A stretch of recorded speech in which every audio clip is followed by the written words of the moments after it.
Namaskaram, 1000 names and 1000 stories, 445th name, SAMEEHANAAYA NAMAH. On the battlefield of Kurukshetra, Arjuna was hesitant to fight against revered elders like Bhishma and Drona, who were worthy of worship, as well as his own relatives, the Kauravas.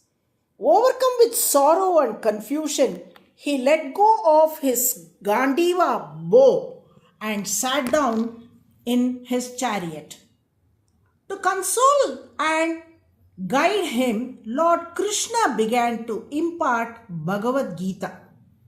Arjuna, you are only going to destroy their bodies, not their souls. The soul cannot be cut by weapons, cannot be burned by fire, cannot be dried by wind, and cannot be wetted by water.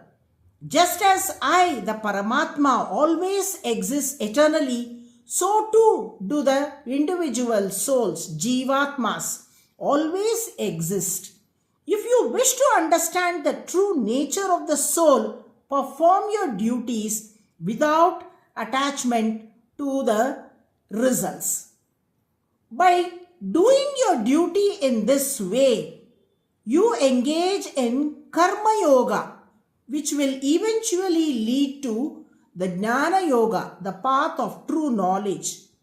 Krishna firmly declared that by following the path of Jnana Yoga and meditating upon the soul, one would attain self-realization, the Atma Sakshatkara.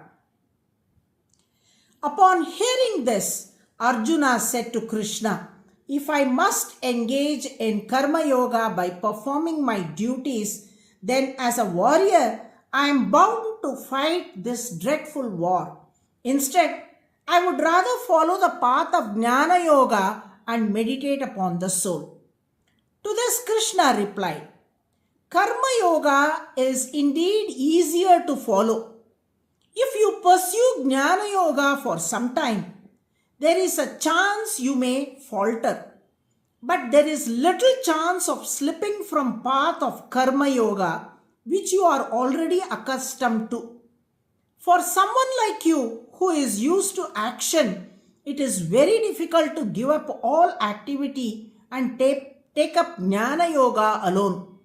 It is best to act in harmony with the natural order. Even great ones like Janaka attained self-realization by following the path of Karma Yoga. Therefore, perform your duty, this war, without hesitation. I am not asking you to do it with the intent to kill others. As a king, it is your duty to protect righteousness, dharma, the nation and its people. Realizing this responsibility, go forth to fight without attachment to the outcome, said Krishna. To further emphasize his point, Krishna conveyed another message here. Referring to the ancient times, Krishna, who is none other than the Supreme Lord himself, said that when he created the world, he created humans along with yajnas, the sacrificial duties.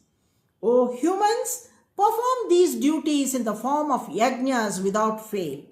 Through these yajnas, you will gain both the prosperity needed for life in this world and the maturity required for attaining liberation.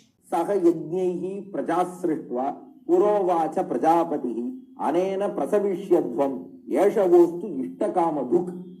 This verse appears in the Bhagavad Gita chapter 3 verse 10 and emphasizes that duties performed in the spirit of sacrifice sustain life and lead to both material and spiritual fulfillment. The meaning is, having created beings along with yajnas, sacrifices or sacred duties in the beginning, the Creator, the Prajapati, said, by this yajna, may you prosper. Let this be the fulfiller of your desires. Therefore, even at the time of creation, the Lord assigned specific duties to each being. His command is that everyone must faithfully perform their respective duties without fail. Krishna then told Arjuna, "You too must fulfill your duty." In this way, by assigning duties to each individual and inspiring them to fulfill those duties, Lord Vishnu is called SAMEEHANAAYA. The name SAMEEHANAAYA means one who engages everyone in their respective duties.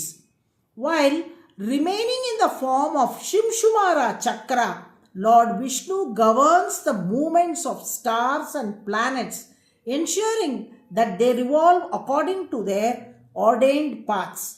Because he engages and directs all beings and elements in their respective duties, he is called SAMEEHANAAYA. This is the 445th name in the Vishnu Sahasranama. To those devotees who chant daily SAMEEHANAAYA NAMAH, the Lord bestows His grace so that they may excel as dutiful and righteous individuals. Narayana, Narayana.